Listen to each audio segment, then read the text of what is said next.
اللہ تعالیٰ نے انسان کو پیدا کرنے سے بہت پہلے ہی زمین اور آسمان بنا لیے تھے اور اس وقت انسانی زندگی اپنی ابتدائی حالت میں تھی۔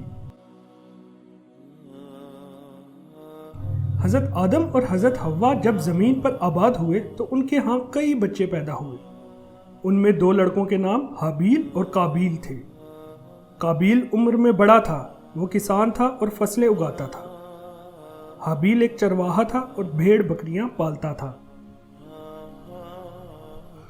حابیل نیک نوجوان تھا جبکہ قابیل ظالم تھا۔ وہاں ایک خاتون تھی، دونوں بھائی چاہتے تھے کہ اس خاتون سے اس کی شادی ہو جائے۔ اس طرح جھگڑا شروع ہو گیا۔ ان کے والد نے کہا کہ دونوں اللہ تعالیٰ کو اپنی اپنی قربانی پیش کریں۔ جس کی قربانی قبول ہو گئی اس کی شادی اس خاتون سے ہو جائے گی۔ حابیل نے اپنے ریوڑ کی ایک بھیڑ قربانی کے لیے لی اور قابیل نے اپنی فصل میں سے اناج کا ایک ڈھیر لگا دیا۔ دونوں نے اپنی اپنی قربانی پہاڑ کی چوٹی پر رکھ دی کہ دیکھیں کہ کس کی قربانی قبول ہوتی ہے۔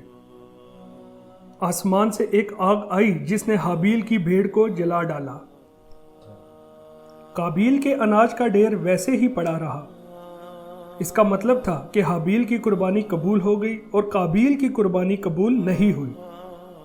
قابیل حابیل سے حسد کرنے لگا۔ ایک بار اس نے حابیل سے پوچھا کہ تمہاری قربانی کیوں قبول ہوئی اور میری قربانی کیوں قبول نہیں ہوئی؟ حابیل نے کہا کہ قربانی صرف اسی کی قبول ہوتی ہے جو نیک ہوتا ہے۔ یہ سن کر قابیل کو اس قدر غصہ آیا کہ اس نے حابیل کو مار ڈالا۔ اب قابیل کو سمجھ نہیں آ رہی تھی کہ حابیل کی لاش کا کرے تو کرے کیا۔ اسے ایک کوا دکھائی دیا جو ایک دوسرے کوے کے مردہ جسم کو دفنا رہا تھا۔